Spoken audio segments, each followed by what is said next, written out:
wrong screen. This one. Where am I? Ah, hi. Hello, Radio. Hello, Float. Hello, Beck. Hello, Vempus. Hi. Hi, everyone.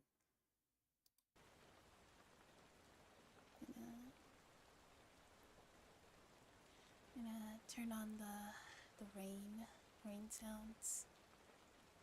Make it a tad louder. Okay.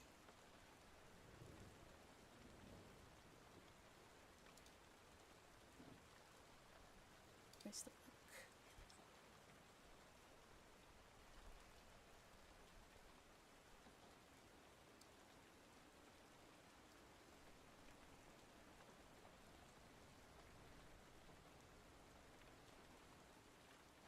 Alright. You feeling okay? Yeah, I'm good. I was a little like a little not great this morning, which is why I didn't stream this morning, but I just needed a little bit more sleep. Yeah. I've been staying up too late. Hello, GH. Hi. Welcome. Okay.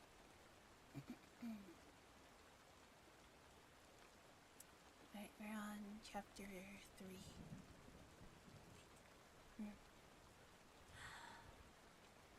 Chapter 3. Destructive Hurricane. Calamities caused by the clumsiest girl. I'm gonna die. If it keeps up like this, I'll die. First period had just ended, and as soon as Kurumiya left the classroom, Yosuke had fallen flat on his chest. With her head propped on one arm and her legs crossed, Eri let out a carefree sigh. Yosuke turned his head with his cheek on the desktop and stared intently at her profile. Hey, Eri, how come you get away with that attitude all the time? Even in front of that demon of a teacher. No reason. She just doesn't pay attention to me at all. Not like you and Mohawk. Eri's tone was blunt as he turned her gaze towards Kyosuke and the desk to his right.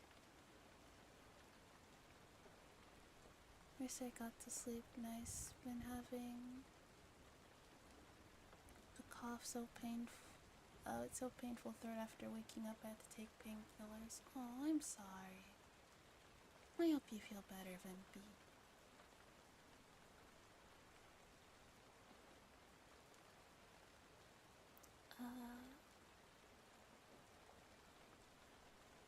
Fresh blood was dripping from the desk, which had been broken clean in him.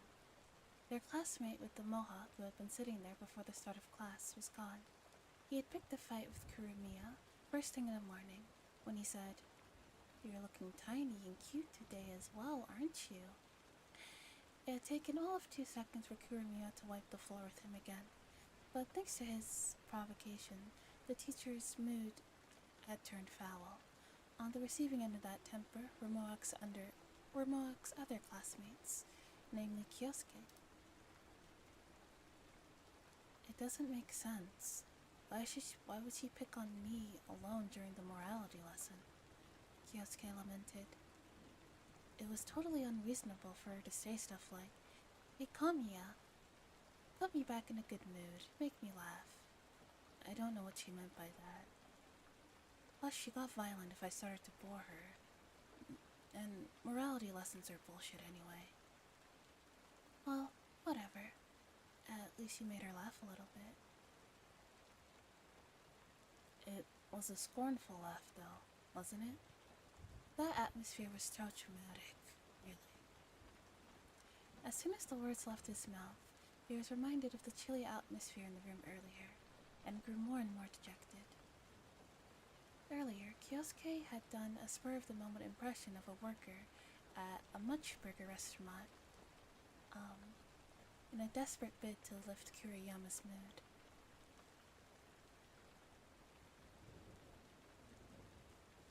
I hope so, too.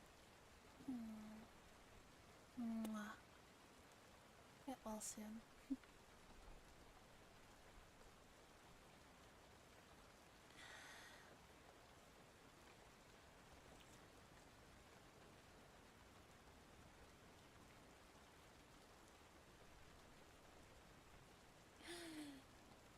In a desperate bid to lift Kuriyama's mood. Oh, a phone call. You've reached Muchburger. Thank you muchly for calling. Kill me now. In the dead silence following his impression, only Maina had been kind enough to chuckle. Thank you, Messley. The only reason Kyosuke had survived the ordeal was that Maina had laughed. Suddenly, Kyosuke remembered that he had something he had to give back to Maina. I also need cat biting the curb ASMR. Anime bunny girl curb stomps you ASMR roleplay.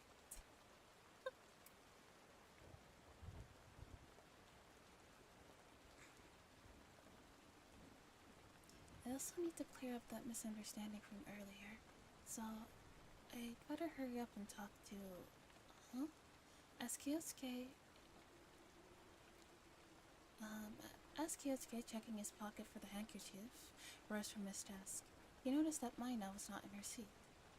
Finding this strange, he looked around. There she was, hunching her small body over.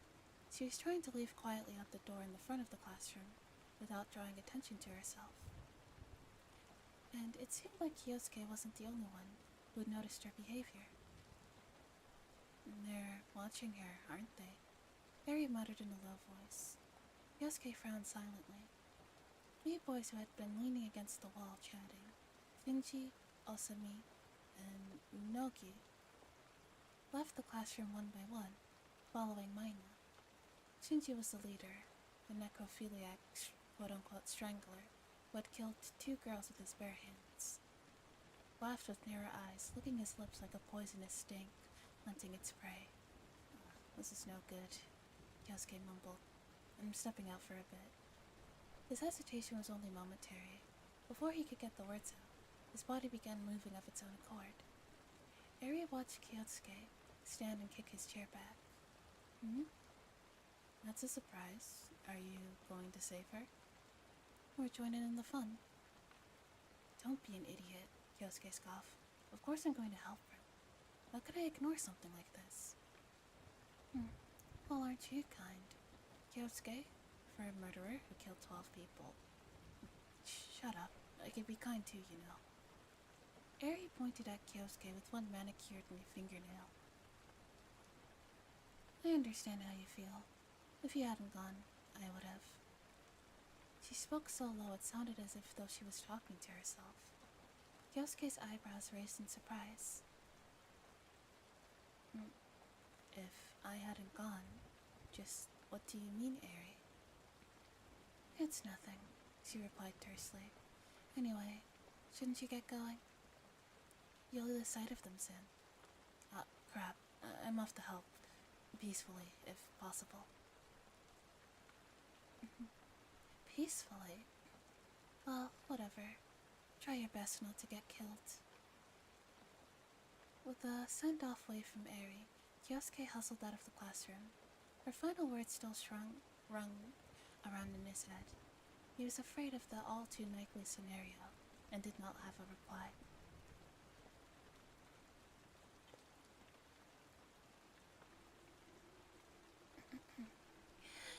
Eek! A corner's shriek reached Kyosuke's ears as he hurried down the stairs. Maina? Those bastards made their move too quickly. As Kyosuke finished his descent to the first floor, he hung back for a moment, waiting to assess the situation. Maina was completely surrounded in front of the girls' bathroom. The boys who had followed Maina were Shinji, the weird hunchback boy, and the older boy with dreadlocks and sunglasses. The 3 of them were there, fanned out in front of her. Kyosuke didn't detect any other human presence. Most of the other students were likely still in class. What do you want? Maina stammered, trembling. Please don't come any closer to me. If you do, I'll do it. The police. The police, I'll call them. Sunji laughed cruelly as he backed Mina up against the wall. Hey, you don't have to be afraid. We're not gonna cause you any harm. We just want to talk to you a little bit. In any case, even if you called them, the police wouldn't come. Please don't make fun of me. Unoki, with his dreadlocked hair, snickered at Mina, whose lowered face was bright red with shame. You fumble your words too much.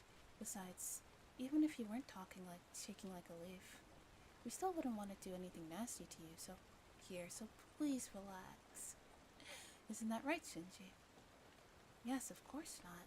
We don't have any plans to do those sorts of things to you anytime soon, Miss Mina. We're kind-hearted guys, you know.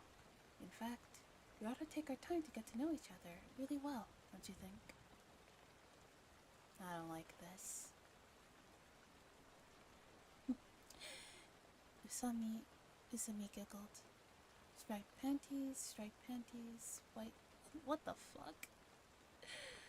Looking at each other, the three male students laughed.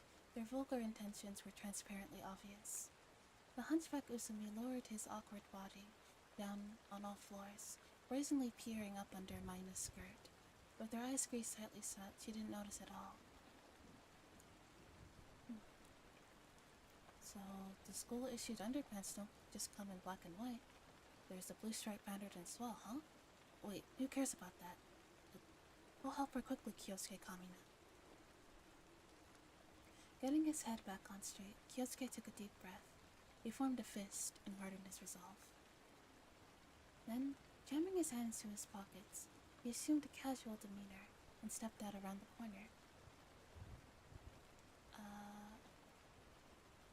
So then, Miss Nina, for now, would you eat lunch with us? Sinji was saying. Huh? Oh, Sinji! Kyosuke interrupted loudly. What a coincidence. What could you be up to, eh? He raised a hand in a stiff greeting. What the? Shinji's face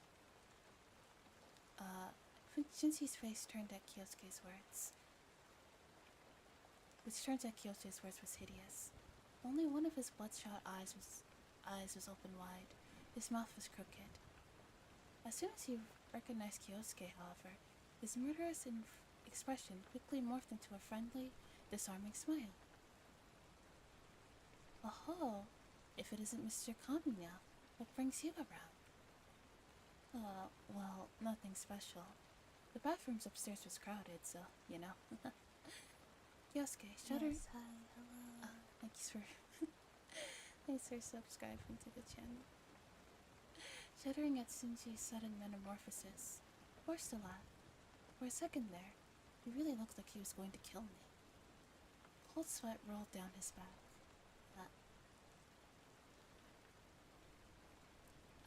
I see. Except during lunch, the one here on the first floor is empty. That's what I thought. Anyway, what are you guys doing here? Kyosuke asked, trying to steady the beginnings of a tremble. Past the boys, he could see Mina, still shaky and tearful, but he deliberately pretended to ignore her. Onuki spoke up, smacking his lips. Like, that's a funny concern of yours? Did you think you can act all cocky just because you killed 12 people? Listen up, shithead. Hurry up and take your shit and scram. It seemed that Dreadlocks had it in for Kyosuke. He slid his sunglasses down and glared at Kyosuke over the rims. He had the same stench as Mohawk. With a gesture, Shinji pacified Onuki, who nevertheless continued to eye Kyosuke up and down, as though he was going to make a move at any moment. My apologies, Mr. Kamina. It's because all of us are but humble killers. We couldn't help but grow jealous of you. Someone who's so popular among both boys and girls, on top of having a 12-person kill count. Oh, is that so? That's my fault. I didn't mean to upset you. Give me a break. I never wanted to inspire that kind of jealousy. If he had any say, he wouldn't stand for it, but Kyosuke resisted, making a show of his true feelings, and forced a smile instead.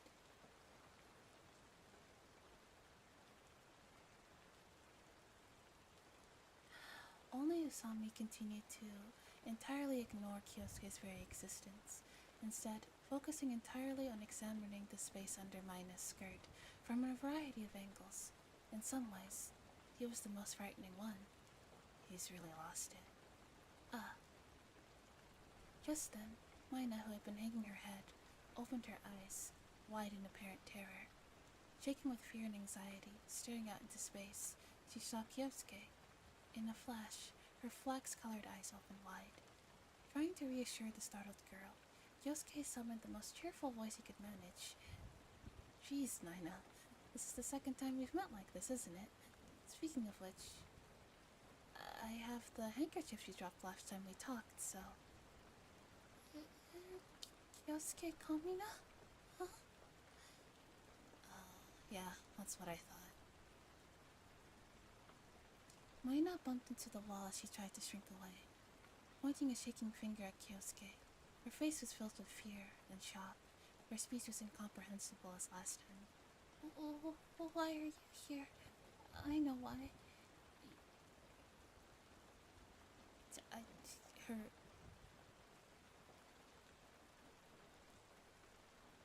I close Discord, take a small break from it, still have a habit of mousing down to the taskbar.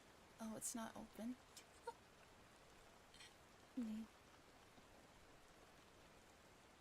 I literally cannot read what she's saying. It's just gibberish at this point.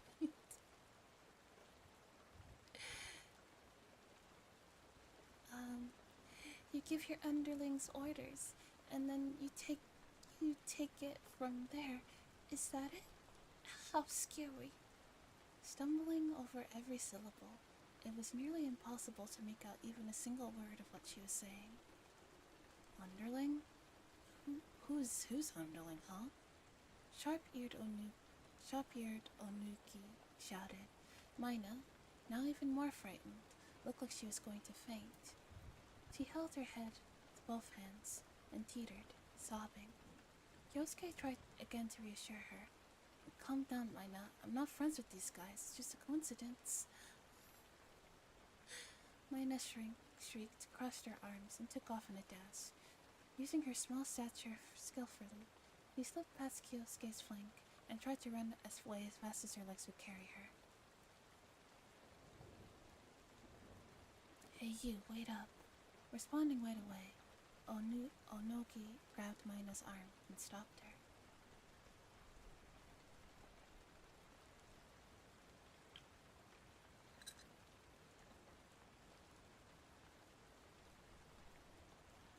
Mina, with her feet tangled up in one another, fell flat on the floor dramatically with great force.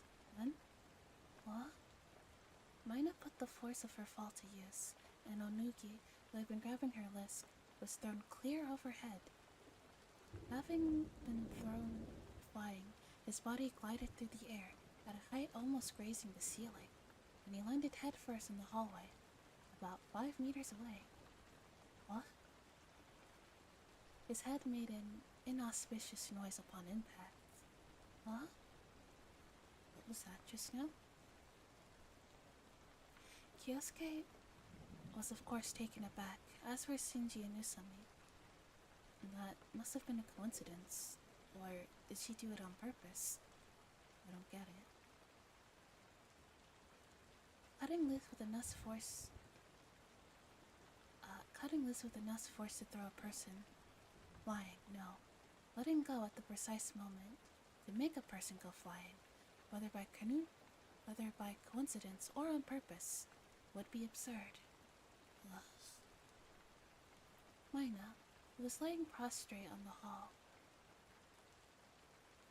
lifted her face and looked at Onoki, who had fallen face up. Staring at the silent, unmoving boy, she began trembling slightly. I've killed again. Are you okay? Clearly at the end of her rope, Mina managed to skitter and stumble over to where Onogi lay.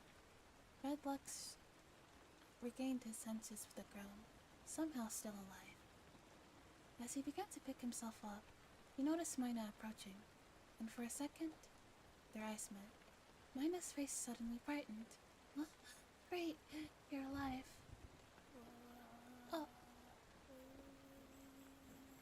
Oh, Lucia, thank you so much for the raid.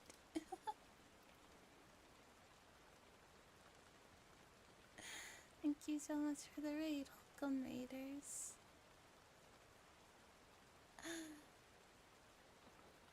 I'm Koala Amai. I'm a VTuber and ASM artist, and on Fridays I like to get cozy and read a light novel to you guys. How was your stream? How did you stream?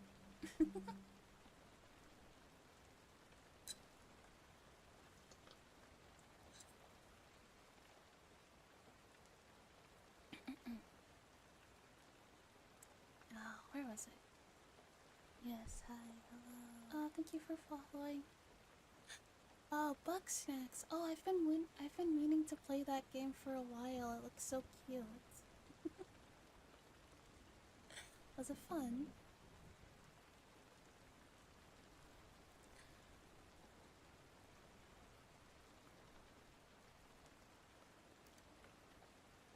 I lost my place. Where was I? Clearly at the end of her rope, Mina managed to skitter and come. Oh wait, I read that. At that moment, her legs gave out on her again, and she pitched forward, falling dramatically.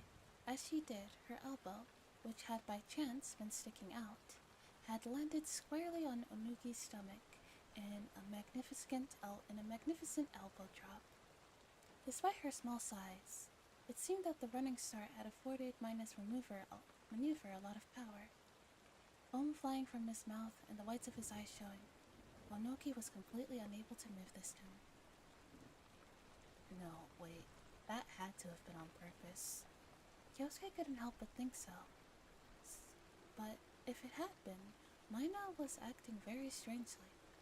She had immediately gotten up and was now running in circles around Onugi, looking extremely dismayed. Oh, what do? I did it again. I killed again. Oh. Huh? She fell over again? Continuing what her elbow had started, Mina's knee slammed into Onugi's crotch. Dragged screaming back into consciousness, Onugi writhed in pain. Hey, calm down. I have to calm down. Oh no, if they find me like this again. The flustered Mina grew more and more panicked in front of Onugi, who was fainting in agony. Oh. She fell. She smashed him with an elbow. She fell. She kicked him with a knee. She fell. She performed a perfect cross-chop. She delivered a perfect series of violent attacks without any obvious malicious intent. Mina's face was streaming with tears as she stood up, and then slipped and fell down again and again. She had a look of fretfulness, confusion, and fear, an expression of absolute panic. Yes, hi, hello. Thank you for following, Nova Estelle.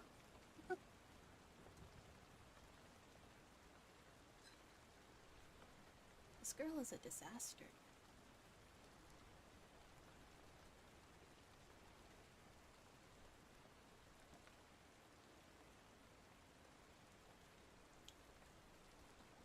That's no good. Clumsy girl. Punish, punish.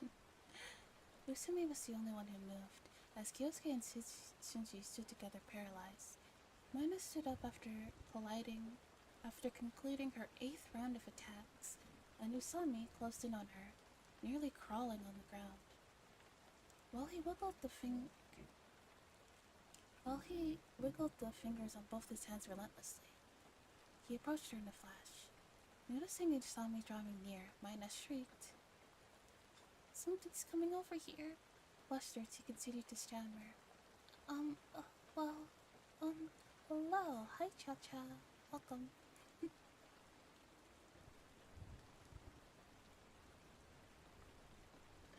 I'm sorry that I exist. What? Honk. Mina's head, which he had hurled downward after a long wind-up, smashed into Usami's face, spewing blood from his nose. Usami collapsed in a heap. The white bits sent scattering about must have been his teeth. Mina, on the other hand, seemed to be completely unharmed and was running around in a frenzy. She was an unbelievable blockhead. And then, of course, as she was running around... unfortunately, Usami also fell prey to her clumsiness. Over the sounds of Mina and Usami's alternating screams, Shinji posed a question. Hey, Mr. Kamino, what the hell is going on? Do you think I have any idea? As Kyosuke and Shinji watched in fear and astonishment, Mina rose shakily to her feet. It had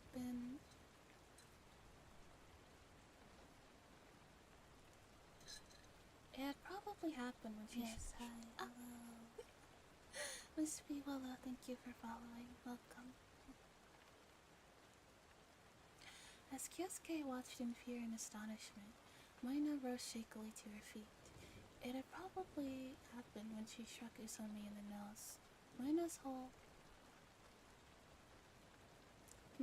top half, from her cheeks to her chest, was soaked with sticky red blood.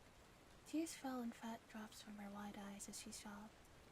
I killed again. What do I do? Her spaced-out gaze finally landed on Kyosuke and Shinji. Her tear-filled eyes calling to mind an abandoned puppy. Like a drowning man grasping at straws, Mina stretched her arms out towards the two. Don't come near me. Shinji turned and ran. The vicious murderer who had strangled two girls ran away without hesitation. Mina suddenly stopped moving. Her body even ceased shaking. Only her eyes, overflowing with tears and open as wide as possible, were trending. Mina?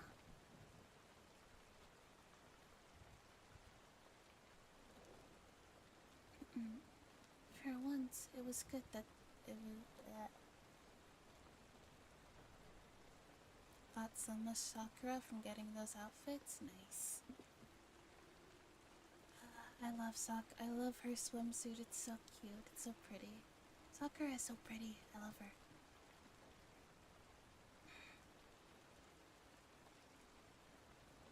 For once, it was good that they had the wrong impression of me. Kyosuke, who had been about to speak up when Mina began to mumble faintly. Teardrops fell onto her cheeks, distorted with self-deprecating laughter.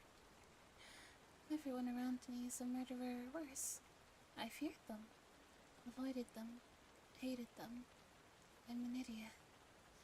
I felt that way even though I myself am an accomplished murderer. Even though I'm the very kind of person who should be feared, avoided, hated. I really am an idiot. No matter how much time passes, this is what I am. What I always will be. Hey, are you okay? First of all, calm down. Don't come near me. As soon as Kyosuke began moving towards her, Mina raised her voice in a shout, shutting her eyes and holding her head. She screamed. She seemed weak, about to crumble. Please don't come near me. I don't want to hurt anyone else. I don't want to lose anyone else. More than enough people have died because of my clumsiness. I'm sorry.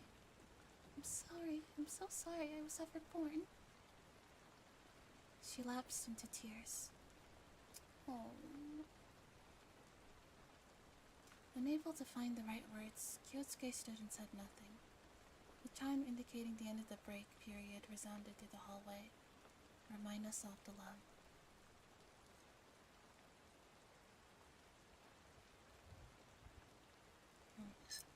Poor girl. Hey, you bastards, are you ready for your trip to hell?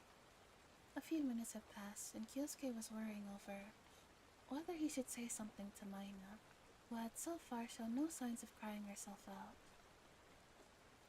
When the last voice he ever wanted to hear echoed through the hallway, Mina had her face covered with both hands, but her body shuddered.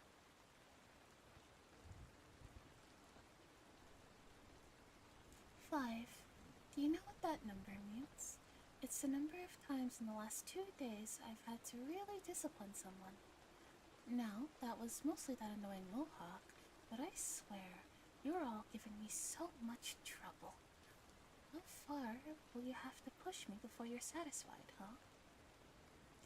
No, miss, that's not it. Yosuke answered in a rush. Just as he was about to look back at the scene behind him, something bright red brushed against his cheek. Whatever it was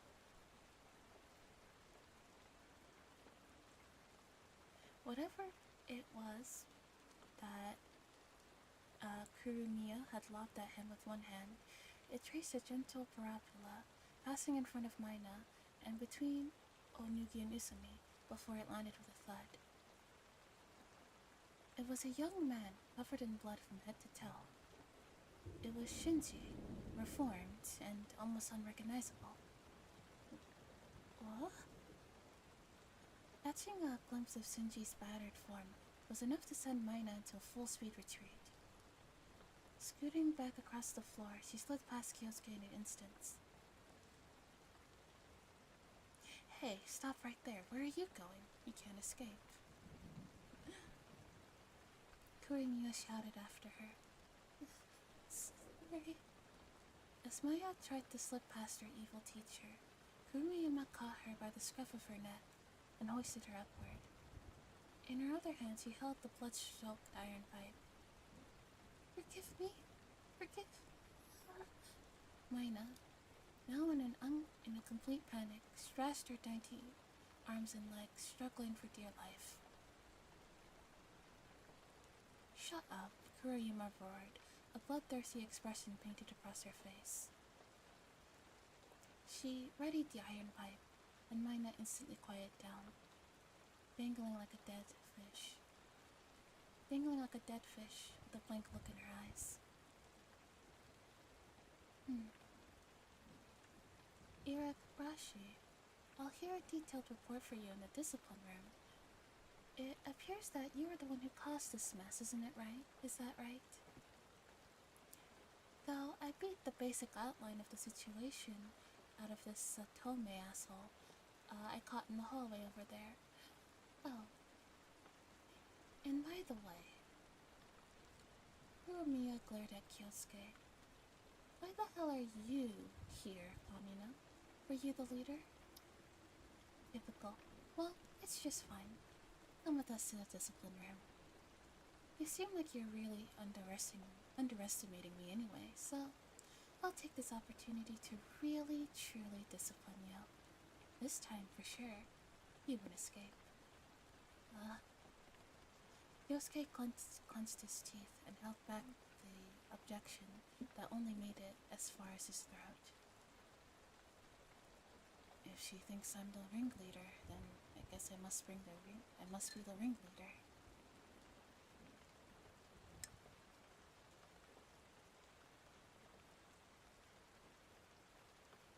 It was due to his intrusion that Mina, who had been at her wits' end to begin with, had gone even further over the edge, and all hell had broken loose.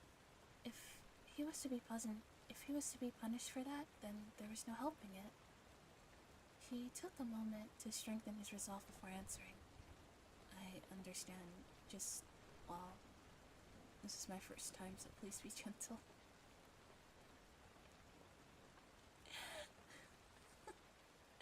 Sure, leave it to me. With such an engaging query, I'll really do a thorough job. What? There was no use arguing, though Kyosuke refused to bother, dragging Mina along with one hand. Kurumiya approached him. She flung aside the iron pipe, and just before she could grab Kyosuke by the hair with her newly free hand. Please wait, Miss Kurumiya. Mina mustered up her voice and shouted in protest. Kurumiya paused as Mina babbled in her own incoherent, infantile speech. Kyosuke had nothing to do with it.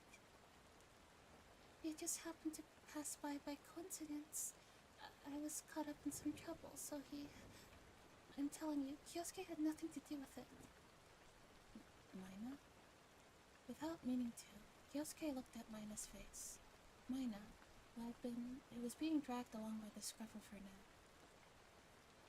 had done her best to speak up for him, meeting Kuriyama's scornful gaze with dignified eyes. I see. In other words, this was all your fault. In that case, I'll need to make your punishment even more severe for causing Kamiya trouble. No complaints, right, Yurashi? No complaints? I'm prepared. Oh, is that so? Okay then. In that case, I'll be rough with you, just as you wish. But hey... Wait a second, Mina. Kyosuke's raised voice was cut off by Mina's powerful eyes. Her eyes staring directly at him, communicated clearly. What her silenced lips did not. I told you to shut up, is what they said. I'm totally prepared, because the whole thing was my fault. Wiping her tears and the remaining blood from her cheeks, Mina actually smiled weakly. Self-deprecation and resignation showed on her all-too-frail face. In contrast with her steady eyes, her facial expression had changed faster than Kyosuke could open his mouth. That's just fine. In that case, why don't you show me your resolve? Umiyama replied. Well, take your time to do it right, Well then, Kamiya, you go back to the classroom. It's study hall. Study hall? What on earth am I supposed to do in study hall? Nothing. If you cause any more problems today, I'll break in every single one of you. My stress level is already approaching the limit. For now, I'm gonna take it all out on this one. Come here. Me? Turning on her heel, Kuriyama disappeared further into the school building, dragging Mina along. The medical team was on the scene before he knew it, lifting the injured boys, laying in the corridor onto stretchers. As they carried them away with a heave-ho, Yosuke stood in shock. He silently gripped the handkerchief but he had missed his chance to return.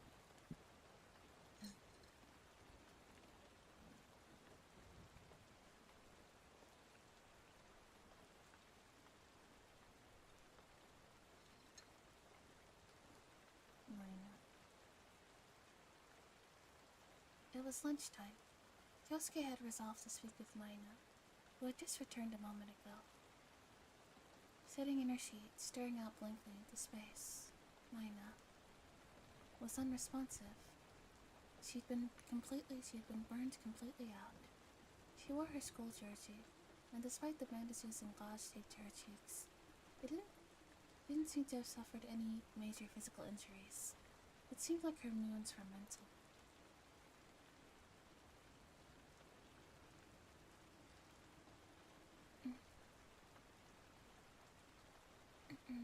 I'm sorry for being born. I was possessed by my secret power. I can never become someone's bride. Stop already. Mine is nothing but a tattered rag. She went on and on, deliriously muttering to herself with empty eyes. I wonder what happened to her in that discipline room. Worried as he was, Kyosuke decided to try a different approach. Placing a hand on Mina's shoulder, he spoke again.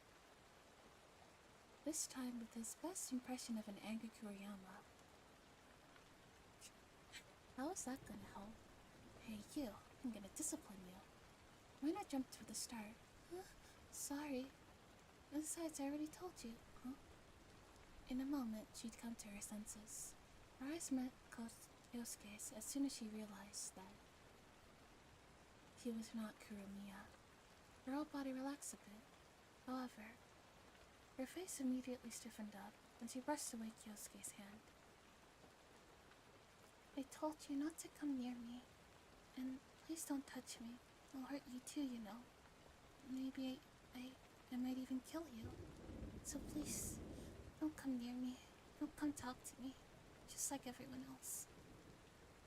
The rest of the class surrounded them at a generous distance, leerily watching Mina shake with her arms wrapped around herself. Not a single person tried to approach her. Operating with little, if any, control on Mina's part, her destructive clumsiness was something like a bomb with an unpredictable fuse. It was the kind of thing you'd want to avoid if possible. Even Kyosuke had to agree, but even so. Look here, this is something you dropped, isn't it? Trying to look nonchalant, held the pink handkerchief in an outstretched hand. Mina's eyes opened wide in surprise. She timidly took the handkerchief with both hands. After giving it a thorough examination, she looked up at Kyosuke questioningly. Looking back at Naina with her head tilted sweetly in puzzlement, Kyosuke laughed. Well then, thank you for earlier, for protecting me from Kuromiya. You really saved my ass. Well, it was my fault from the beginning, so I didn't really protect you. The cheek against which she was holding the handkerchief was slightly flushed, the same pink color as the cloth. Kyosuke decided to broach the real issue at hand, as he took... Hi, hello. Thank you for following. Welcome to the Pet Graphics.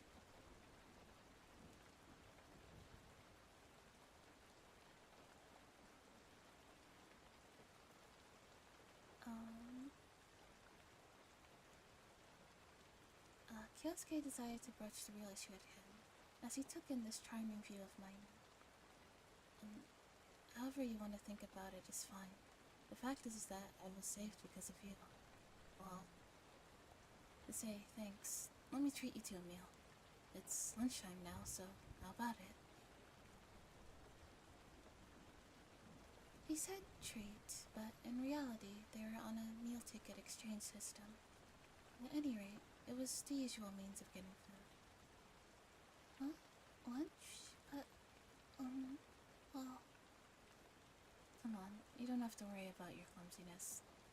I may not look it, but I am the vicious murderer at the top of the class. I won't be killed that easily. Or is it me that you find disagreeable? Eating a meal with a murderer like me? Mina choked out a hum in response. Right now, Mina was disgusted less with the students around her, and more with the idea that she herself was a quote-unquote murderer, and Kyosuke turned that to his advantage. Though he was aware that it was unfair to ask her such a thing, knowing she couldn't deny it. The fact was, Mina, who he had cornered with this request, was panicking, whimpering as though she was in trouble.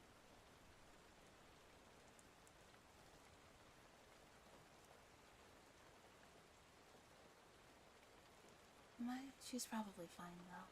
She did this once before. Just earlier she acted the same way too. When she said, "Don't come near me," Mina seemed very lonely, very bitter. The truth had been evident. If she had the choice, she would rather be with people. Of course she would. Naturally.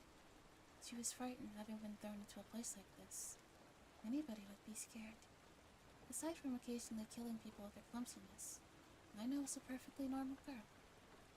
Say, Mina, why don't you eat with us today? You didn't eat properly yesterday either, didn't you? I can't let you go on like that every day. Huh? Why do you? Why? Does it frighten you? Everyone around you is a murderer. You never know when a girl like you might be attacked. But with me at the top of the class by your side, those other boys will think twice about even getting near you, won't they? Surely you can relax better that way. Mina's gaze drifted towards Kyosuke, who was grinning. But, what if you attacked me? What will I... You don't have to worry about that. Unexpectedly, Eri cut in, looking up over from her seat to continue. Because if he does try anything, I'll cut him to ribbons for you. Where are you? You glanced down there just now, didn't you? You definitely looked. Shut up. And if you keep acting so annoying, I'll make sure to slice you at an angle, real thin. Just like you would burdock root. It's not that narrow. Even so, slicing it shrunk up just imagining that. Sure it did, though. Sure it did. Though, I'm sure it's just hard to tell in your case. What do you mean by my case? You've never seen it. So what the hell do you know? I'm suing you for slander, bitch. Is that so? If you do that, I'm raising sexual harassment charges. Oh boy. Say, Mina. Leaving the incensed Kyosuke to fume, Eri turned her gaze towards mine. She glared with half-open eyes. Her usual nasty, murderous expression. Sure enough, Mina let out an eek and began shaking in earnest. What's with that reaction? You did the same thing yesterday at lunchtime, didn't you? I don't get what you mean by it. Sulking, Eri stuck out her lip like she was pouting. Come to think of it, Eri invited Mina to lunch yesterday, didn't she? She's probably thinking, because since they were both girls, and since their seats were right next to each other, she ought to make some effort to be sociable. Eri looked disgusted at Mina's obvious fear. Well, you are coming, or aren't you? Which is it?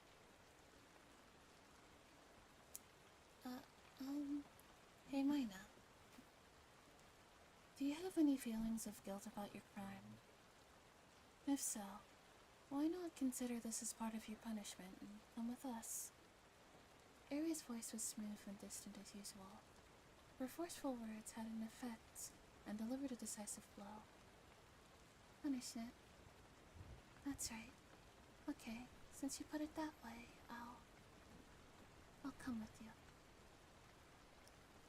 Mina nodded assent, though she seemed a bit confused.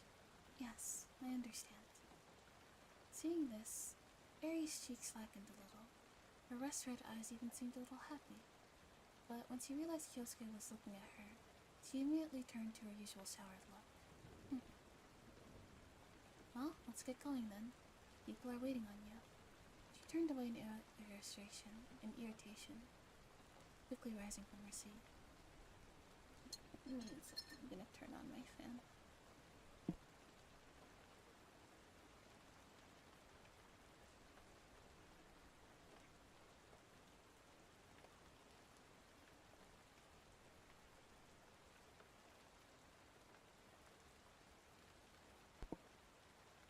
It's warm. Okay.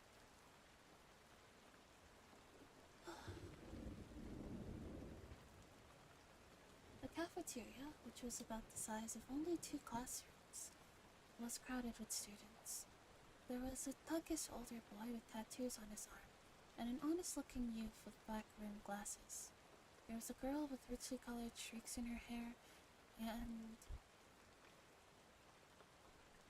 another girl who was as wide as he was tall, wearing a bob haircut. What? He hid, fearing for his life. Just a second. What are you doing all of a sudden? Eri demanded. Oh, sorry. There's someone I would really rather not meet face to face. Is that so? You've made that many enemies since entering school here? She remarked. It's tough being the famous guy at the top of the class, huh? While Kyosuke was hiding behind Eri, Bob leisurely left the cafeteria. Having escaped from any immediate danger, he pulled himself together and took a look around. Okay then, well, doesn't look like she's here. Hey, ow, stop hitting me. They easily found the person they were looking for, holding their trays. They headed straight for her. Ordering near a four-person table next to the window was a girl in a black mask. Even among the crowd of lunatics and murderers, she still managed to stand out. Hey, Renko, Kyosuke called. Sorry we're running late. There was no response. Fixing his eyes on Renko's unmoving profile, Kyosuke cocked his head in confusion. If he shrinked his ears, he could hear from the gas mask, no, from the black headphones to the side of it, some kind of shh, shh, shh, shh noise leaking out. Perhaps he was listening to music or something. He put a hand on her shoulder, drawing attention. Oh, if it isn't Kyosuke, she responded. Sorry, I couldn't hear you over my music blasting. Aware of how Kyosuke and the others... Aware now of Kyosuke and the others, Renko felt around for the headphones controls. The shh faded, growing gradually quieter and quieter, until before long it was inaudible. No, it's fine, but by the way, what kind of music are you listening to? The music I'm listening to? Renko replied. It's basically hardcore. GMK48, stuff like that. It's a 48-person band whose members all wear gas masks. Their sound is impressively heavy. It must be a band, right? What instruments do they use? Guitars and bass and drums and percussion and a sampler. And they have one vocalist. One? They only have one vocalist among that many members?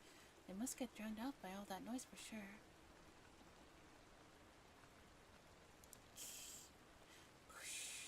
Don't underestimate me, Kyosuke. Surely I don't have such a weak voice that I would be drowned out by a musical performance of, at most, 47 people. How rude, really. Oh, so that's how it is. Sorry, wait. Hold on a second. From the way you said that, it sounded like you were the vocalist for that band. Hey. Shh. Don't go back to blasting it. Come on, cut it off. No way. Renko shook her head. If I'm not constantly listening to music, I can't compose myself. While I'm chatting, while I'm eating, during class, it's no music, no life.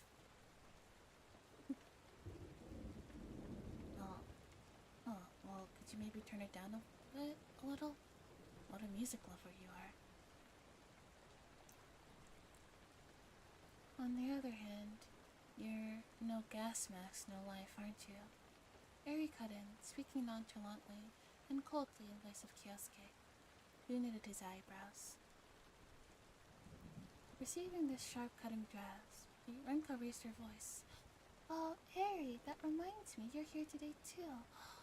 Wow, it's been so long since I ate a meal with somebody. I'm in really high spirits.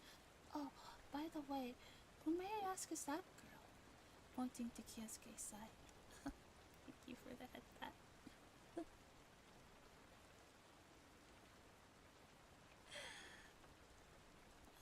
was it? Pointing to Kyosuke's side, Renko cocked her gas mask curiously. Mina shrinked and clung to Kyosuke's arm. The two arms holding him tightly had a soft, gentle feel to them, despite their small size, also seemed quite smaller. Squeezing him tight, Mina's teeth chattered loudly. Her face is mechanical looking. Is she a robot? Correct. You have found me out. That is exactly the case. I am a robot. Originally, I was a beautiful girl, but my body was used as a plaything for an evil secret society that did this and that, and finally, in the end, I was demonically remodeled and turned into a slaughter machine, a tragic heroine. I can also shoot a charged particle beam from my boobs. The hell they do. Who would believe a story like that? What? Is that true? Amazing. She believed it. And believed it like it was totally normal. Eyeing Renko enviously, Mina continued. Your mask certainly seems to be packed with all kinds of features, doesn't it? Like energy generators and stuff? It's so big, even though your head is hard from being turned into a machine, the rest of your body looks so soft, huh? She blinked in surprise and wonder, as if she was gazing at something marvelous. Jeez, that's not her face, it's a gas mask, Kyosuke huffed. She's wearing it, silly. Indifferent to the whole situation, Mary also gave a monotone. That's right, and promptly sat down. It was easy to guess what was on her mind. Looking sidelong at Aries, flat as an iron cooktop chest, Kyosuke took a seat as well. In front of Renko, Mina hesitated, then took the last remaining seat. She slowly sat down on Kyosuke's right side. And, as soon as everyone was seated, Renko began talking to Mina, who was diagonally across from her. We haven't introduced ourselves yet, have we? Nice to meet you. I'm Renko Hikawara. I'm a first-year student in first-year class B. My most attractive features are my big eyes, long eyelashes, my nice nose, and my sexy lips. Right. I'm Mina Ikarashi. Nice to meet you. Mina's gaze only lifted briefly to nervously flit around the table. Watching Mina for a while, Renko wordlessly fixed her eyes on Kyosuke. Her facial expression was hidden by the gas mask, so he had no idea at all what she was trying to convey. What is it, Renko? It's kinda scary when you stare at me without saying anything, you know. My most attractive features are my big eyes, long eyelashes, my nice nose, and my sexy lips. That's the truth.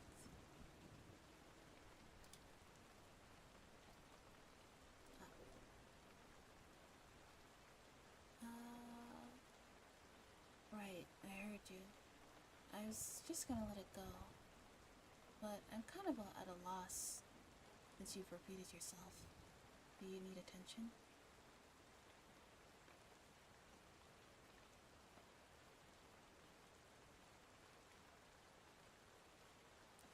Sitting diagonally across from him, Ariel. Yes, hi, hello. Lucas, thanks for following. Scared me.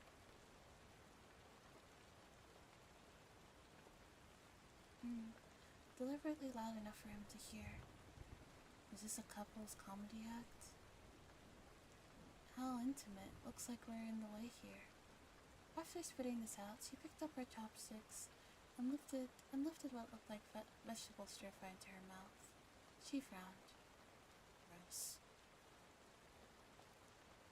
Obviously annoyed, she took a sip of what looked like miso soup. This is gross too. Her sculpted eyebrows rose higher and higher, in building anger.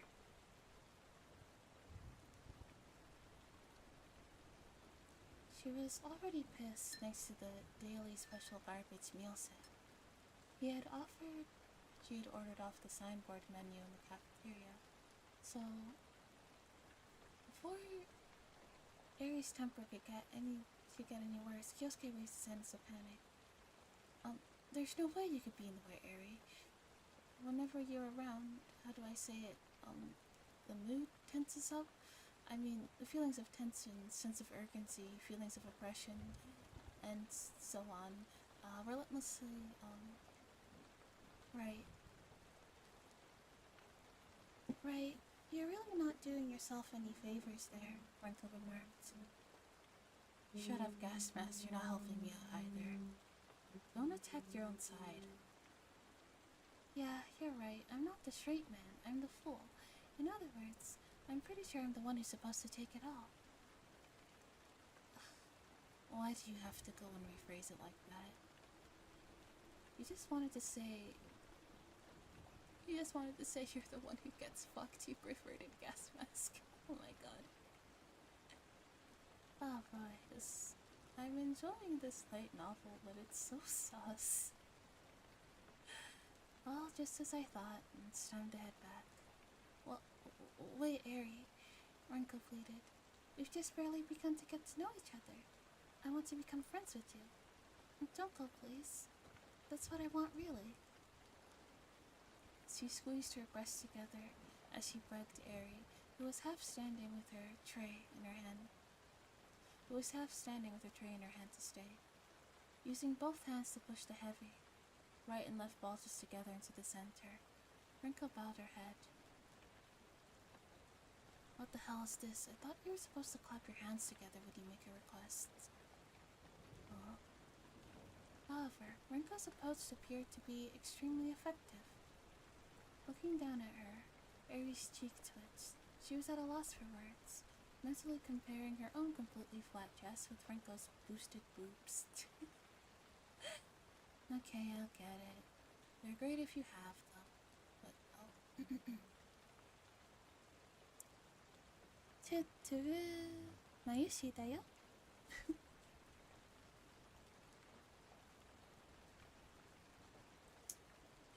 She was at a loss for words.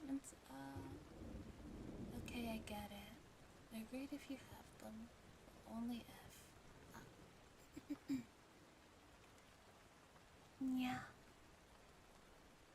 Yeah. She sat down with a thump, as if crumbling. Renko embraced Eri, who was staring at her own chest, retracting from the attention. Yay, thank you, Eri. I won't be apart from you again. Well, you're heavy. Don't hang on me. You're touching me. Those useless fat bags. Pushing aside the gas mask with her elbow, Eri scowled with annoyance at Renko's chest. Renko theatrically took her head in her hands, feigning shock at the rejection. With a push. She dropped her shoulders slowly and mumbled like she was really disappointed. And here I thought the two of us would develop beautiful breasts, a beautiful life together. But alas, I am scorned.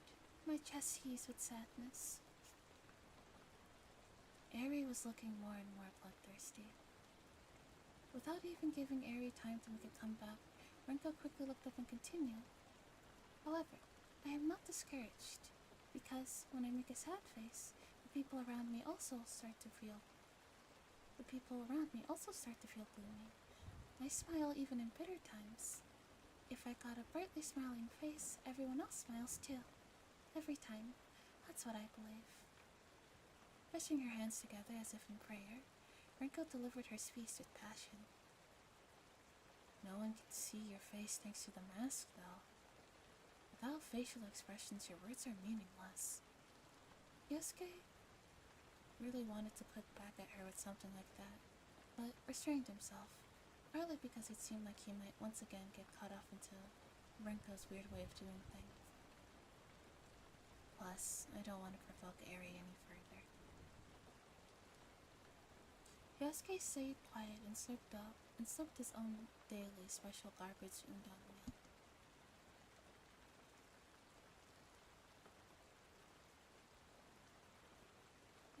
Is this neglect? Are you neglecting me?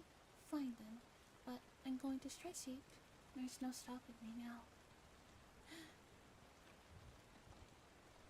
There was no stopping her now, and then I'll get fatter and fatter. Only my boobs will get fatter and fatter. You'll see.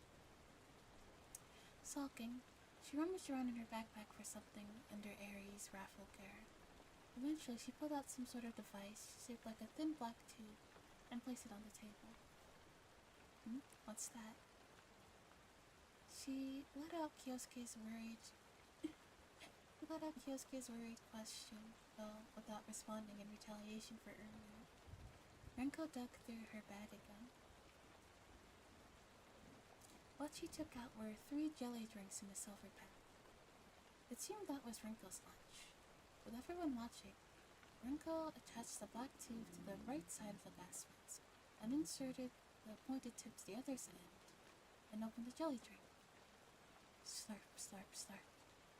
She began to steadily suck up the contents, just like using a straw. You don't even take the gas mask off at mealtimes? That's insanely consistent. Kyosuke couldn't resist making a jab at her. Renko laughed with a cush. Well, I take it off too. In truth, I'd like to, but I can't. Huh? Not that you won't, but you can't? What do you mean? Oh, well, it's really no big deal. I'm allowed to take it off as I please when I'm in my dorm room. Renko finished the first jelly drink and opened the second one as she answered. Worried he might intrude on her privacy by plainly asking her any more details, Kyosuke decided to hold his tongue. It was then that he realized that he barely knew anything about this girl in the gas mask. He definitely had no idea why she was in this school, or how many people she killed, or even... Oh, that's right. Renko's voice interrupted Kyosuke's thoughts, keeping him from giving voice to his questions. By the way, Mina. At the sound of her name being called, Mina jumped in her seat. Her utensils clanged together. Yes? What is it? The knife and fork she had been using to cut her daily special garbage hamburger steak stopped and rattled against the top of her plate. Renko tilted her head quizzically and slurped up her jelly. Nothing. Just that you look really tense. I was just thinking that until you get used to the atmosphere of this place, it might be better to leave you alone. You're not used to it yet, are you? Well, I see. You see, sorry. You don't have to be so nervous. I may look unusual on the outside, but you can relax. I'm not going to rub against you, or lick you, or kiss you out of the blue, unlike Kyosuke. Stop talking like I might rub her, or lick her, or kiss her. Am I wrong? Of course, if Kyosuke did those things to me, I wouldn't mind it. Seriously. Renko, who had gotten her teeth in Kyosuke, let out a push, shy in his direction. There, you see? You really do want it. Just as expected. Your eyes give you away. You see that, Mina? This is Kyosuke Kamiya's true nature. He's not a manly man. He is what we call a lustful man. Taking advantage of the break in Renko's speech, Eri spit out, he's a sleazebag is what you mean. I really wish she would just keep her mouth shut at times like this instead of making things worse. Kyosuke tried to save himself. They're having fun saying all this nonsense, but it's just joke. Please don't take it seriously. Please don't look at me. You're debauched, filthy, shameless.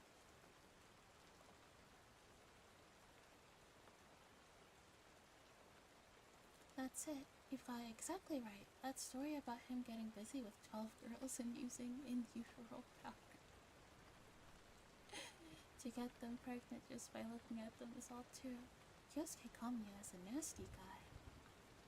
He's an enemy to women. He should die. He didn't feel like making another comeback. Kyosuke shut up and slurped his garbage udon. As the name indicated, it tasted as though the broth had been scooped out of the bottom of a soggy trash can. He grimaced at the flavor. Oh no, Kyosuke's salting. I got caught up in the moment. Did I go too far? At least I relieved a little bit of the tension. Moving on. Next is to develop a beautiful love with Mina. A silver light sparkled at the edge of his vision. Crash. Something solid struck Renko's gas mask near the eyes, throwing her back. Mina's voice squeaked out. Eri, who had finished her meal and was yawning and stretching with boredom, bent back with a start. Another flash wished by her throat.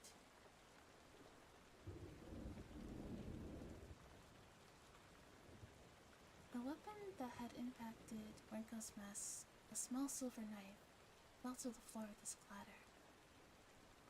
A dumbfounded silence descended over the group.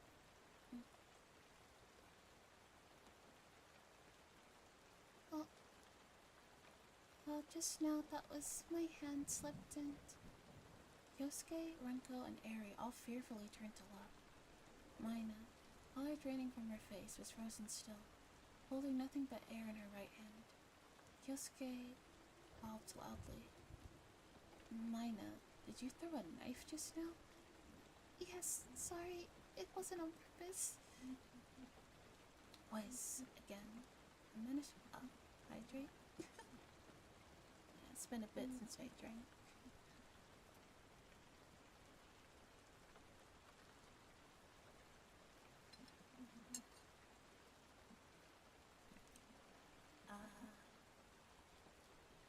He reflectively dragged the fork, which Mina had thrust forward at the same time she turned to face him. By tilting his head, he had nearly avoided the three-pronged spear flying at his eyeball. As he dodged it by a near hair's breadth, he broke into a cold sweat. That one too? Not on purpose. Well, I know that already. I know already, so calm down. Whoosh, whoosh, whoosh. Flopping the hand holding the fork in a panic. Mina thrust over and over again in Kyosuke's direction, faster than he could see. The target was always that vital spot, yeah. Kyosuke frantically ducked to avoid the shower of potential punctures. Ugh. I thought I was gonna die. By the time he managed to wrestle the dangerous utensil away from her, both Kyosuke and Mina were covered in sweat. Mina, who had raised both hands stood up and apologized, while shedding fat tears. Oh, sorry, it wasn't on purpose. Yeah, I know. I get it, so relax already. Will you calm down for once, Mina? Somehow I'm not hurt, so... To start with, let's sit down. Calm down, okay? Okay. I'm sorry. As Mina sat down and wiped her tears away, Kyosuke breathed a sigh of relief. Renko and Eri, completely dazed, looked at each other, then Nana.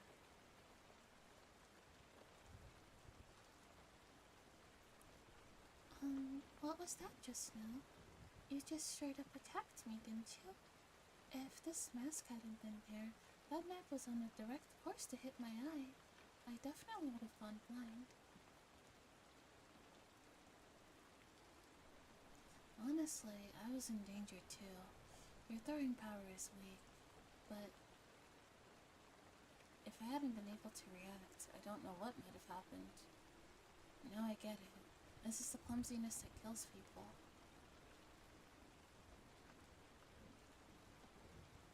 With her chin on her hand, Renka cocked her head. Clumsiness? Yeah, that's what it is. Clumsiness, Kyosuke interjected. She doesn't really want to hurt or kill anybody, it's just... Stop. You've said plenty, Kyosuke. Mina interrupted. She blew her nose loudly and lifted her face from her handkerchief. I can tell my own story. Tell them about my own clumsiness.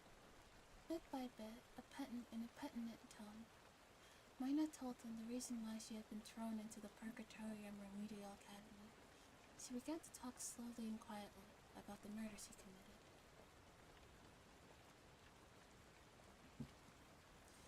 Mina Igarashi had killed 3 people.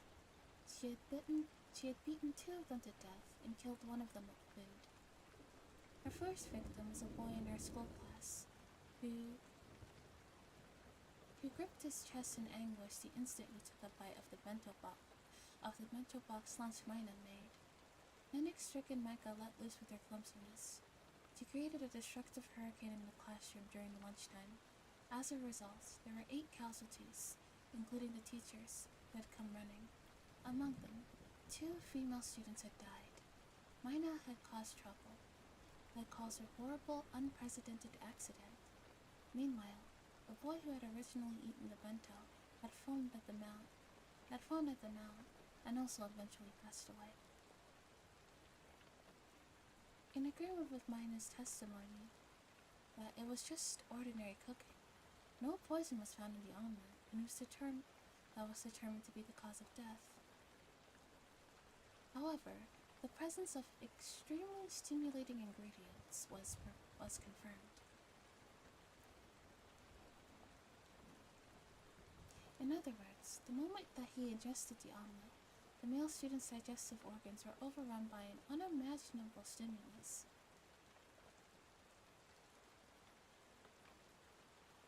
It turned out the boy who lost his life to the bento had died of shock. It was a cause of death by digestion. After the incident, when a researcher fed Mina's cooking to a laboratory mouse, the death rate was reported at a menacing 90%. It was just barely food and closer to poison. There were different symptoms depending on the type of food, including excessive perspiration, diarrhea, and vomiting, breathing difficulties, heart attack, and even general paralysis and full body convulsions. It wasn't clear which one was the cause of death, but none of them appeared if anyone other than Mina prepared the food. Even using the same ingredients and following the same preparation procedures. In awe, they had given her the nickname Black Pandora, and so it was Mina who had been shipped off. And so it was that Mina had been shipped off to Purgatorium Remedial. Josuke's first impression when he finished listening to Mina's story was, "No way, that must be an exaggeration, especially the part about your cooking." At any rate, that was way too absurd. However, it's all true.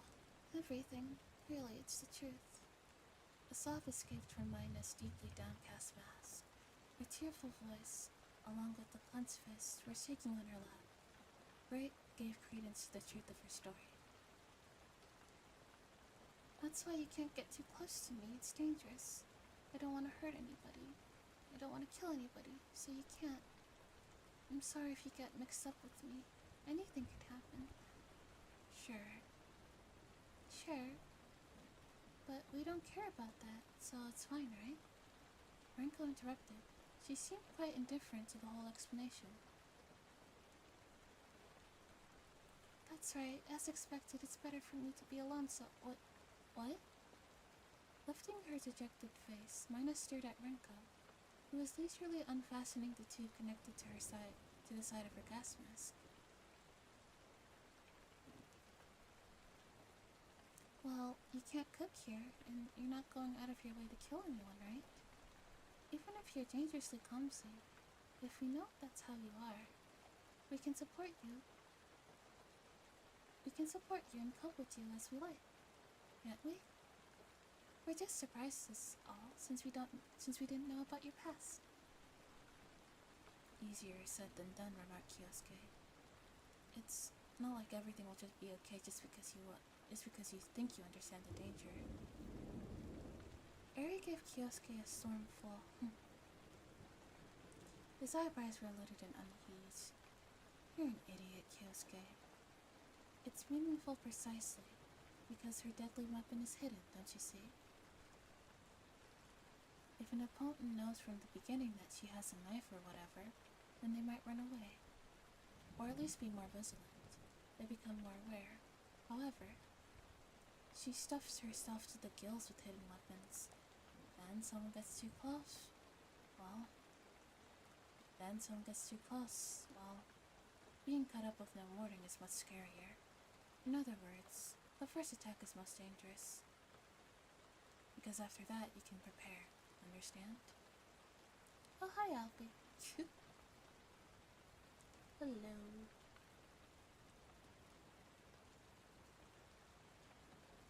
Where was I? Rinko nodded. Her agreement with the uncharacteristically talkative Eri. That's right, that's our Eri. You understand it perfectly. So, Kyosuke, I don't think you need to worry either. Mina can't help that she makes blunders. But we can lend Mina a support so that she can try her best not to make so many of them. That's probably what Eri meant when she said vigilant, see? I see, that's right. It's just as the two of you say, probably. Kyosuke had known about Mina before now.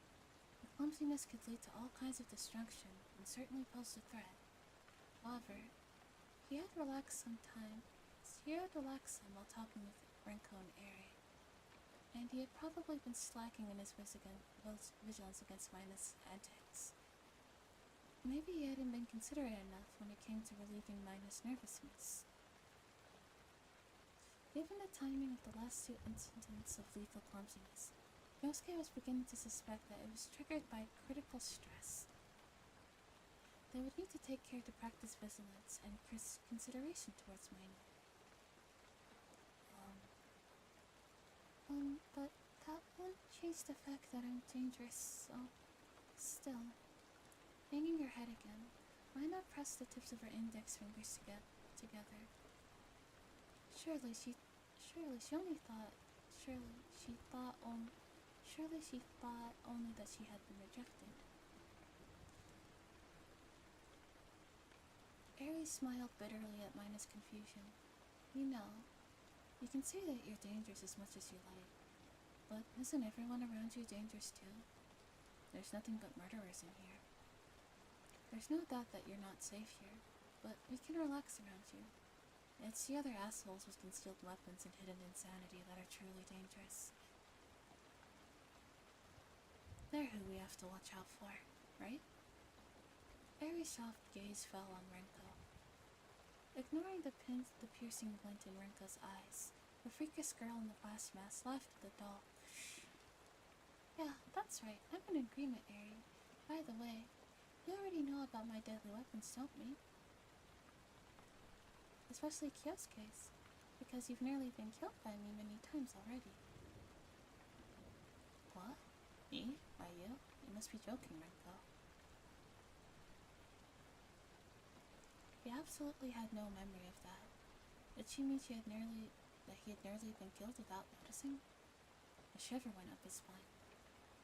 Where on earth was she hiding a deadly weapon, this gas mask girl?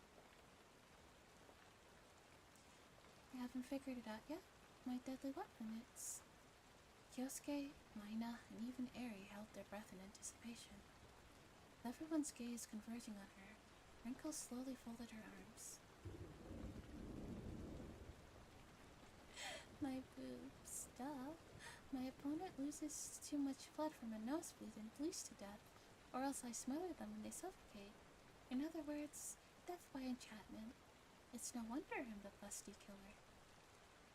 Swinging her abundant breaths, Rinko arched her back boastfully. Liar, you're lying.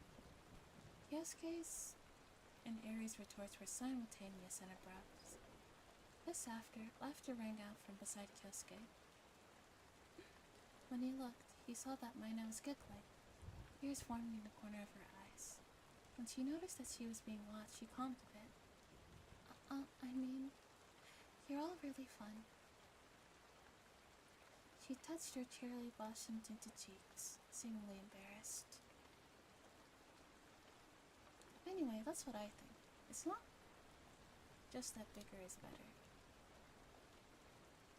Blah blah blah. Your shoulders get stiff, and it's difficult to move. Plus, there's not too much cute underwear. Tragically, it's more inconvenient than you would think. But I don't think that people who haven't got them understand, you know? I'm jealous of you, Eri. Don't laugh if you're that jealous. How about I cut them off for you, Renko? Huh? Don't be like that. I'm the huge-breasted character, after all. If I lose my boobs, my... 1 second. I will be right back.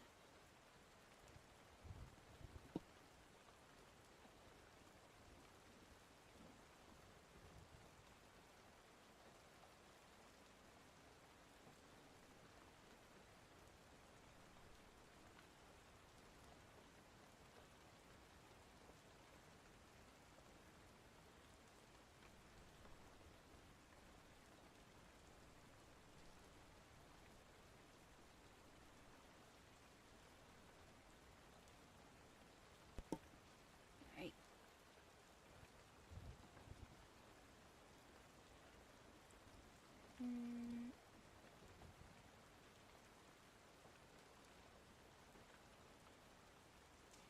Yeah. I don't really need to worry at all. Kyosuke has been incompetent from the start anyway. Incompetent? What's incompetent, might I ask? Could that be an antonym for omnipotent? The antonym of omnipotent isn't incompetent, it's ineffectual. Ineffectual, Mina, answered Eri. That's not a common mistake, though. That's not an uncommon mistake, though. Oh, I see. In other words, Kyosuke is both incompetent and ineffectual, right? Yeah, that's right. Incompetent, ineffectual, imbecile. Eri continued. A real good-for-nothing whose only redeeming feature is his fleshy desires. Knock it off. You've already cut me down to nothing. 3 of you. The 4 were just leaving the cafeteria, headed for their various classrooms. Kyosuke was on the receiving end of all the jokes as they walked down the hallway. He breathed a sigh of relief and resignation in front of the 3 girls, who had hit it off so well. I didn't mean for me to be the only one getting teased, but at least the mood's good. Even Mina's nerds seem to have settled down for the most part. Things seem to be going unexpectedly well like this. Watching Mina engage in friendly chatter, Kyosuke was feeling secretly content. Ah, there you are. Found you. The hoarse voice echoing from the hallway of the old school building was instantly recognizable. Kyosuke and the others, approaching in front of an empty classroom, turned reluctantly to face the sound. When they did, as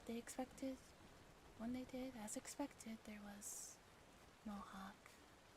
Did they manage to bring you back to life in the infirmary? The boy with the bright red mohawk stood before them, his whole body wrapped up in bandages. Of course, I'm the immortal man, you know. I'll revive hundreds of times, thousands of times. Harry muttered a terse answer. How annoying. Kyosuke felt the same way. Just when Mina finally calmed down, this guy had to show up. This asshole really doesn't know how to read the room. Kyosuke kept his voice low. And what do you want, Mohawk? Do you have some business with us? As a matter of fact, I do, of course, but first let me educate you. This whole time you've been calling me Mohawk, but my name is...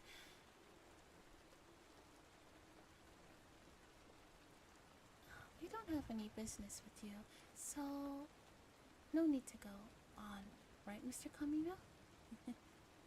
Interrupting Mohawk's announcement, 3 bandage-wrapped students shuffled around the corner, Big, medium, or small. Of the three bandaged figures lined up in a row behind Moda, the medium-sized one appeared to be Sunji. That meant the other two were probably. The only one we've got business with is that tiny bitch over there, making us suffer through all this. In return, we're gonna get plenty rough with you, so prepare yourself. Big and small, The big and small were definitely the dreadlocked Tanuki and the hunchback Tusami. It appeared that the trio had returned, looking for revenge for all the pain that Mina's clumsiness has caused them. Confronted by their over malice, Mina shrinked and began trembling. But then, I'm sorry, forgive me, please. If people were satisfied with apologies, we wouldn't need the police, right? Mohawk threatened with redoubled intensity. Mina leaped up with another eek and grabbed onto Renko, who was next to her. Patting Mina's trembling head, Renko coolly cooked back at them. Aren't all of your people indebted to police officers, though? Renko was poking fun at his Mohawken quality. Anyway, why the hell are you there with them? This has nothing to do with you, Mohawk, Sunji smacks. Why, you want to know? Allow me to educate you. My real name is... We met in the infirmary, Sunji interrupted. We were unfortunately already acquainted. You're going to help our pathetic side out. He smiled a bit, his mouth peeking from under his dressings. Oh, you're a really kind person, aren't you? Any hint of human expression quickly faded from Shinji's face, replaced by a cold, almost mechanical demeanor. Well then, everyone, would you kindly step out of the way? As I said before, my business is with Miss Mina alone, and if we don't have much time, so if we could just take Miss Mina, I'll quietly be on my way. I have no intention of causing harm to anyone else, okay? Mina jumped a bit at the gentle smile that crept across Shinji's face as he finished speaking. Eyes wavering with anxiety and fear, she looked first at the bandaged wrapped lungs, then back to Kyosuke and the others.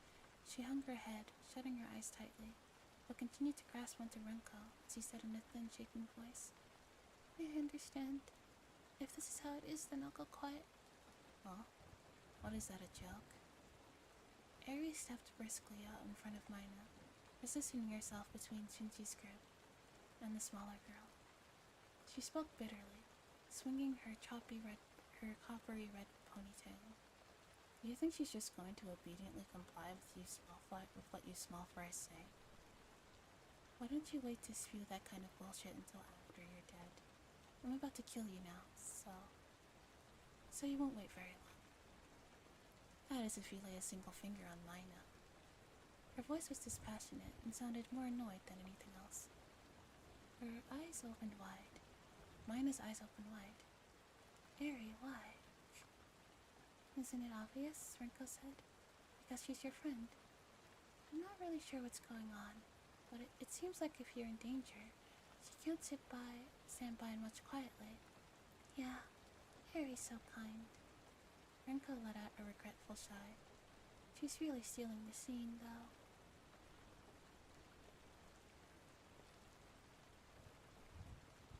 Mina's eyes were now swelling with tears. Eri. Don't mention it. Eri waved a hand dismissively. I just can't stand these guys is all. Don't get me wrong. Watching Eri with interest.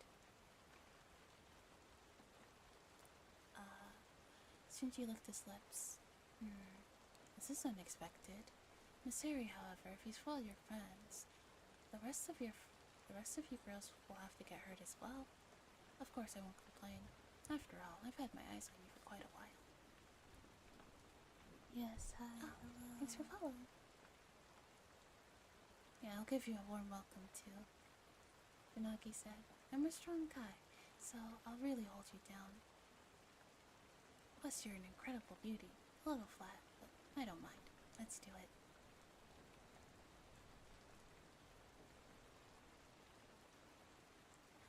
of you better drop dead, Harry retorted. So I'll kill you. Her voice was low and venomous. Kill us? Well, I don't mind, Miss Harry. That is, if you think you can. Shinji snickered. And you think I can't? Harry's voice had lost all hint of emotion. Shinji's bandaged plastered cheeks distorted in a crazed grin. I meant what I said. You may have killed 6 people, but after all, you're just a weak girl. And you're all unarmed at the moment, so I really do wonder if you can actually kill us. If you can manage it, then. The door separating the vacant classroom from the hallway exploded open, Mohawk flying out with a crash. Apparently, he had entered the classroom unnoticed and worked his way up through the inside door. Hoisting a chair high overhead, Mohawk bore down on Mina, who stood trembling before him. Oh, what? Neither Eri, who had moved around to the back of the group, nor Renko, who stood closest to Mina, perhaps because the gas mask created blind spots, were able to react to the surprise attack from the side. Mina closed her eyes and covered her head. The heavy chair, covered in graffiti, came swinging down seconds from impact. Blast off. What? Kyosuke's fist smashed into the side of Mohawk's pierced and bandaged face, sending him flying through the air, spewing bloody vomit and agonized screams. He sailed over Eri, then Shinji, then Inoki, and Usumi. Mohawk crashed headlong onto the floor, still not totally out of momentum. Rolled at great speed down the hall, stirring up clouds of dust and debris. Ugh. He slammed into a classroom door, smashing through it in a spectacular display. From inside, the room echoed sounds of a particularly destructive crash. Enveloped in clouds of white dust, the Mohawk showed no signs of getting back up. In the silence that had fallen over his surroundings, Yosuke had unclenched his tight fist and lowered it. Ugh. Letting out a small breath, he rolled his shoulders around and cracked his neck. He spoke up in a threatening voice. What are you doing, you pack of murderers? The words came out so deep and guttural that even he was surprised. You really pick a fight and then just as easily get the tables turned on you. And what's next? You assemble a group and come back for revenge? This must be a joke. Look at your opponents. They're just girls. Shinji and his lackeys stared at Mohawk's final resting place. Eventually, they turned to look at Kyosuke with stiff mechanical movements, like wind-up dolls in need of oil. Not at all, Mr. Kamiya. You saw it yourself, didn't you? Miss Mina is in no way a weak girl, pretending that it's all just clumsiness. As he sits about to kill her opponent, what a cruel and cunning killer. If you had been among her opponents too, you would have been killed. Bam! Kyosuke smashed the fallen's chair from underfoot, quickly cutting off the aggravating laughter. Shinji's smiling face twisted as he watched the steel chair get crushed completely flat. I won't let you kill her. Absolutely not. She's got nothing in common with the low-life assholes like you guys. Even someone like me, who's killed every one of those 12 guys. There's no way I would kill even one girl. Don't you see? What the hell are you saying that Mina is a cruel and cunning killer? I mean, really? Don't make me laugh. That's right. There's no way Mina's like that. She's just a little dumber than most people. I mean, pretending to be clumsy in order to hide her lethal intentions? Would that be? No, don't be stupid. Mina's not that clever. She's just an awkward but gentle girl. If you want a truly inhuman homicidal maniac, you're talking about a crazy bastard like me. If you're so eager, how about I give you a real taste right here and now of a genuine, real-deal murderer?